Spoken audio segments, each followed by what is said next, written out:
All right, welcome back to Firewall. I'm your host, Bradley Tusk. I know I always say we have a special guest, but today is a very special guest, Mayor Eric Adams, great mayor of New York City. Mayor, thank you so much for joining us. Thank you, and every New York is special. Yeah, exactly. Though we have some non-New Yorkers on the podcast too sometimes. So what I really wanted to focus on is some of the work that you've been doing recently around quality of life. So you and I have crossed paths a lot over the years, and I've spent 25 plus years kind of working in around New York City government and politics. And my takeaway from all of it is New Yorkers basically want a clean, safe, well-run city, more than anything else. Mm-hmm. And when you came into office, you inherited a couple of tough quality of life challenges. And then the combination of the disastrous rollout of cannabis combined with the migrant crisis, you picked up two more on top of that, and you've been doing a lot of work lately to deal with them. And to me, I want to really give this a forum to talk about the work that you're doing because I don't think it gets the attention it deserves, and it's really important. And I want to start with the weed shop. So really, just I'm thrilled that you guys have done this. I think you're up to almost 250 shops closed. You guys kicked this off a couple of weeks ago. Tell me kind of what prompted your thinking on it and how you're going about it. Well, and I would like to just take a moment to step back just a little. Sure. Because oftentimes people see the mayor through sound bites. Yeah. And what I'm hoping people would realize as we move on with this administration is that I am an authentic New Yorker. Yep. And I don't know, it has been a long time since we had an authentic New Yorker. I walk around with a New York attitude. Mm-hmm. I like to push those issues that are important to me, and I bring a lot of passion to the game. And I know that this city is not a 9-to-5 city. That's why I visit restaurant owners. I go in the kitchen to our nightlife, multi-billion-dollar industry, and talk to the cooks, the waiters. I enjoy being on the subway. That's the entire passion that I bring to the job. And I understand that people are going to move from the way they felt to what they're feeling. Mm-hmm. And nothing personifies that more than the cannabis problem. Yep. There's a whole lot of folks that smoke weed in the city. Yeah. But it was imperative when they passed the legislation that when they said legal cannabis, they don't understand that people don't read the fine print. Right. Everybody thought that, it's legal. Right. I could just open wherever I want. Turned around to have over 2,000 illegal shops, undermined the legal cannabis operation, what we were really targeting for, and it became a magnet for violence, shootings, yep. Crime. We went up to Albany last year and said, listen, folks, we don't have this right. There was so much pushback that, okay, Eric, you're trying to criminalize cannabis again. This is unfair. And to finally, I got to take my hat off to Assemblywoman Jennifer Rajkumar, who yep. came up with a nice, catchy saying, the Smoke Out Act. And the governor was clearly on board. And we started hearing from some of the strong advocates, Gail Brewer and others who were pushing for the legalization. But then they started to see what did that mean. Right. And we had to now go back and correct the norms of how do we clean up the action. And we were able to get some real changes in Albany. We could have gotten more, but we got enough to really start moving forward. And one of the big pieces was to be able to deputize police officers. Yep. Before, police officers were basically handcuffed from being able to go into a store and see that someone is selling illegal cannabis and take action. It was up to the sheriff. Only 100 and something sheriff, 10 of them were focusing on cannabis, and it didn't make sense. Yeah. And so now we're seeing, like you indicate, over 300 inspected, over 200 and something have been closed down, $17 million in product that we have now zeroed in on. Yeah. And you guys had a big bust in Brooklyn last weekend. Which really sort of showed what I've been saying for a while, that this is bigger than, Johnny deciding, okay, I no longer want to sell on the corner. There is a major entity that's supplying. It's almost like a chain store mindset. There's a smart business person, I believe, that's behind this, that is setting up the shops. The products are the same. The gummy bears that target our children are the same.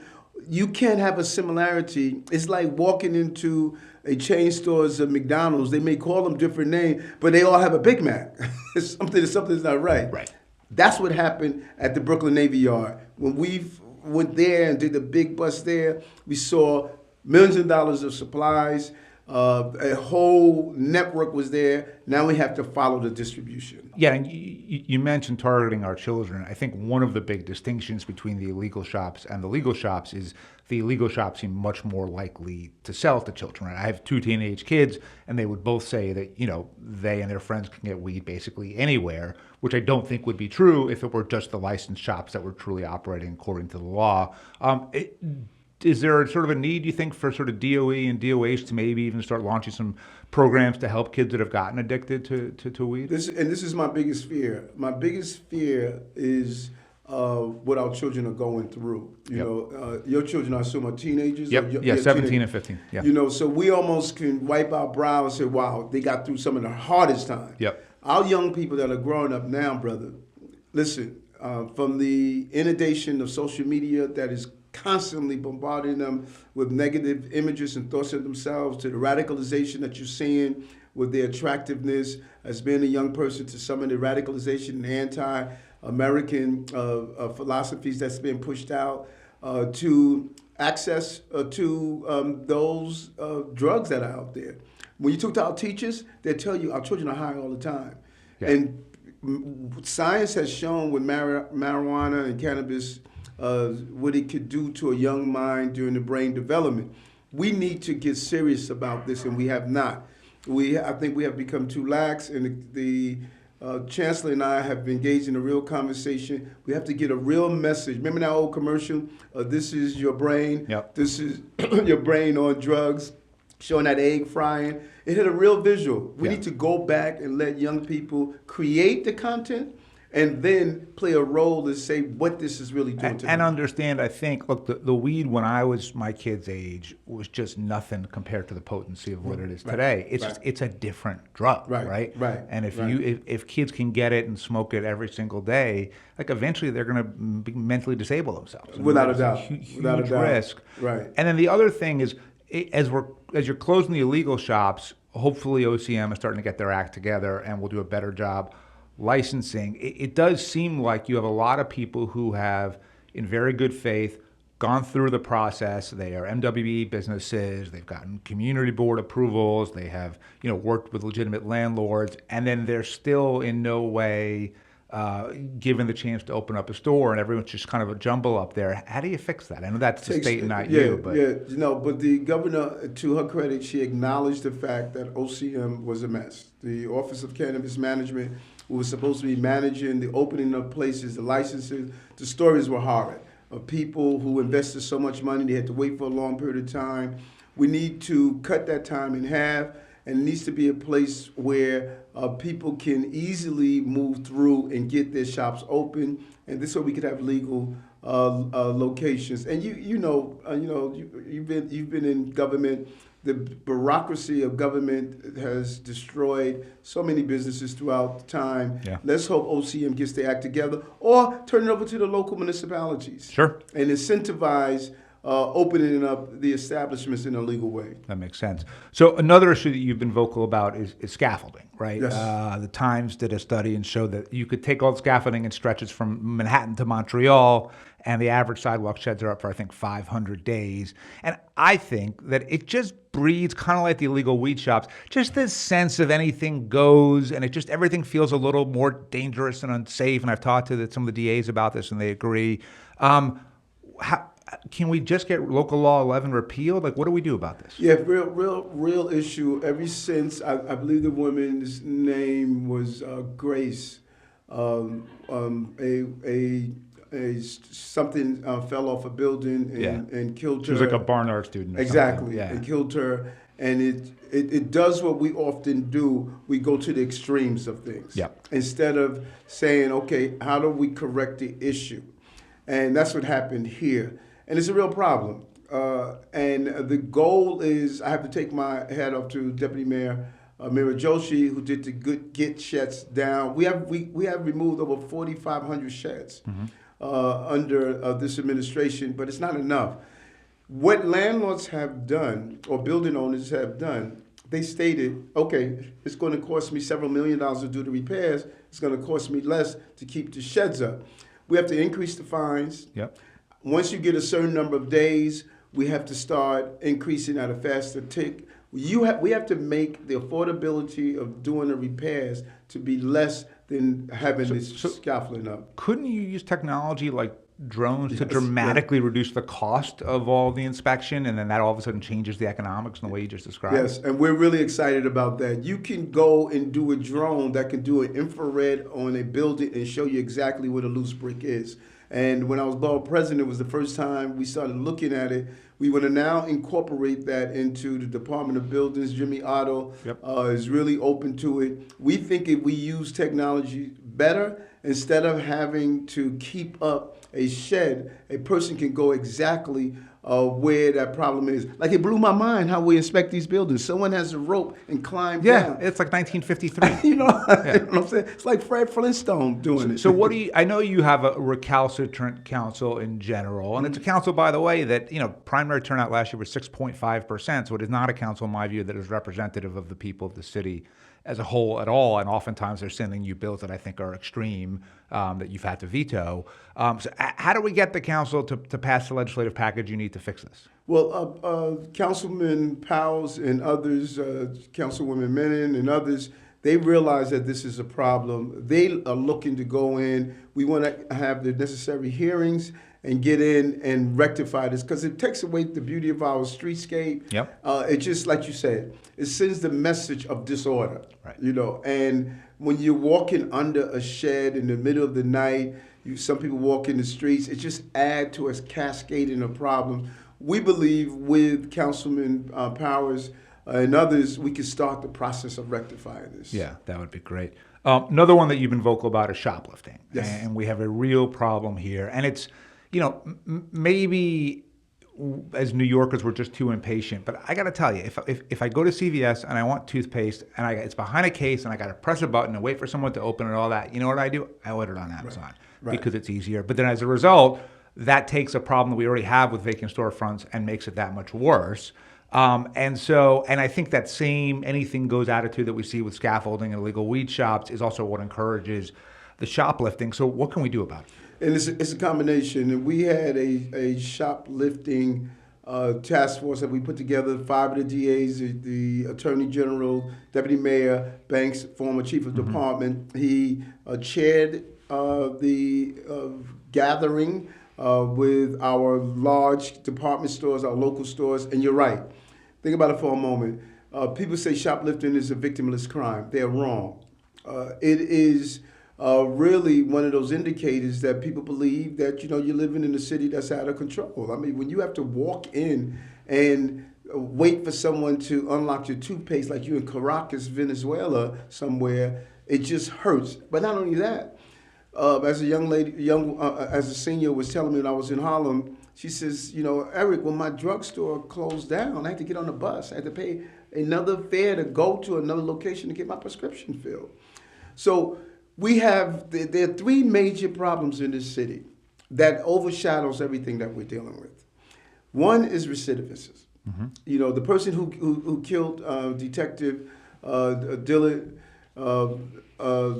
he was arrested 20 times. And the person who was in the car with him was just out on a gun charge, and now the gun is in the car with him again. Number 2 is random acts of violence. When you have individuals who are just punching a woman while she's walking the streets, it just plays in your psyche. Yeah. Or someone pushing you on the subway system, it just plays in your psyche. And last is severe mental health issues. The shoplifting piece goes in alignment with the severe mental health illness and the recidivism. 542 people have been arrested 7,600 times that are shoplifters. They have 30% of our arrests. So we went to Albany and stated that, hey guys, we have to be able to look at these repeated offenders and those who are professionals who hire boosters, and showed up that this is serious. So they gave us some authority after repeated arrests, harm on harm, that we could have bail on them. But we also are using technology. I'm a big technology guy, like I know you are, where we partner with this company called Fusus, we're allowing stores to have free video surveillance with encrypted video that directly ties to the precinct. So in real time, we could identify those shoplifters and go in. How do stores apply for that? You can reach out to your local precinct. They will coordinate everything and have you apply. We started out in Harlem. Where we announced with the bids, but we were doing this in Queens, and the results were remarkable because it's the same people going in and carrying out these shoplifting. And so we believe we could use technology to identify them before they commit those shoplifting. The only good thing about owning a bookstore is people don't really shoplift books. And then when you just laid out those three problems, another thing that you've been really active on, obviously, is subway violence. And again, and I think this is sort of true on a lot of it. When you look at the crime stats, the city's not unsafe, right? But when a guy the other day gets literally burned, like that's crazy, right? That it just scares everybody. So, you've, I think, done what you can. You've sent a lot of cops into the system. You spent a lot, you know that system as well as anyone because you were a transit cop. You had mentioned before the licensing in terms of like, hey, give us the power to do it if you can't. I've long thought that New York City should be control of its own subways and buses because the reality is everyone, I know this from my days working with Mike, everyone blames the mayor anyway. So like you're going to get a ton of shit for congestion pricing next year, even though you had nothing to do with it. Everything that goes wrong with the subway, you get blamed for it. So why not give the mayor, whoever it is, the chance to actually do a better job and run it? If Albany said, okay, Mayor Adams, we'll let you take over New York City Transit, would you take it? I'll run at it. I want it so bad. Now the money has to come with it. But I think you said something, and that people, I said this in year one, if you go look at the reports, people must be actual safety is important, but they must perceive that they're safe also. Yeah. And let's look at that one incident, as you indicated, of a person for the second time trying to burn people on the subway. Mental health, as I stated, random act of violence. That plays on our psyche. We have 4.1 million people that ride our subway. We have 6 felonies a day. We're 4.1 million people. And we want to get rid of those 6, because I'm not going to go to someone who's the victim of a horrific action and say that, okay, well, we have only 6 felonies. We got to resolve that. But people need to know that our subway system is safe. You look at the bar graph of crimes in big cities, there's this small little peck of New York. We're the safest big city in America. Double-digit decrease in homicide, double-digit decrease in shootings. 5 of the 7 major crimes are down. We had a slight spike in January in our subway crime. We immediately put 1,000 officers there. We saw a double-digit decrease in February, double-digit decrease in March. In April, we continue to trend in the right direction. We removed over 50-something thousand illegal dirt bikes, scooters, ghost cars, paper plates. We no longer subscribe to the theory of act like we don't see it. These cops are working their butt off because they believe that finally they got an administration that says you are allowed to do your job. And so our goal is to stop some of these random acts of violence as much as possible, but we do it by dealing with the mental health issue that we have in many of these areas. Think about this for a moment. We closed, years ago, we closed the psychiatric wards because of horrific actions. Once again, we went from one extreme to the next. We didn't match it with giving people the support they needed. So where did they go? They went to the streets. Now, what we have done, if you're on the street and you have a severe mental health illness, we wait until you commit a crime, and then we send you to Rikers. 54% of the people on Rikers Island have mental health illness. So we closed the wards, and we created a new ward called Rikers Island. Now we get ready to close Rikers Island and open 4 more jails. And we have a 2,000 population problem because we don't have enough space for 2,000 people, although we're going to spend almost $13 billion in building a jail. Yeah, no, it's totally irrational. And look, I think your position on involuntary confinement, in a perfect world, we wouldn't have to do that. But if someone is a danger to others and to themselves, the notion of just ignoring that, letting it continue. Like it's not good for anyone to let people live on the streets or be mentally ill on the streets. Right. One last substantive issue, which is another one that got stuck in your lap, which is the migrants. And obviously you certainly didn't ask for this problem. What about the idea of just creating, because the administration's been so slow on this, just creating a New York City work permit and saying, you know what, you came here, you want to work, we would much rather you work and pay taxes than us having to pay for your housing and food. So we're going to give you our own authority to do so. I know it's a little bit of a crazy idea, but what do you think? First, we need to, people stop me all the time on this, because New Yorkers are angry over this issue. Yeah. They're angry. And you know who's the most angry? Those first and second generation. Yeah, they feel like they went through the right process. Right. It's unfair. They are very passionate about this. Totally. Now, here's the real problem. People who are part of the migrants and asylum seekers that are here in the city, they're saying, Eric, we don't want your free food. We don't want you to house us. We don't want you to clothe us. We don't want you to do our laundry. We don't want anything from you. We want to work. We came here to work. To work. Yeah. And just like your family, just like my family. Right. And the irony of it is, we need workers. Yeah. Home health care, especially construction. You name it. There's a bunch of professions. You name it. Food service, hospitality. Yeah. You name it, we need it. Yeah. And so we're not allowed to stop the buses from coming in. That's against the law. We're not allowed to tell people who are here they're not going to get 3 meals a day and a place to sleep. That's against the law. We're not allowed to allow them to work. Here's what the federal government said to me. I said, well, okay, can I have them volunteer? Because a group of migrants, asylum seekers came to me and said, we would like to volunteer to show New Yorkers we want to give back. Yeah. And if we could just get a stipend. Federal government said, if you do that, that's against the law, and you're going to be sanctioned for it.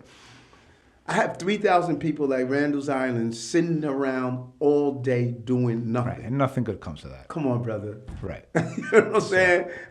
You and I may have grew up in different neighborhoods, but I'm sure your mother said her version of an idle mind is a devil playpen. Yeah, no question about it. So is there a way to just sort of say, you know what, we're going to take matters, not unlike the subway idea, not unlike the cannabis licensing idea, which is, you know what, we're going to control our own destiny and we are going to let you work?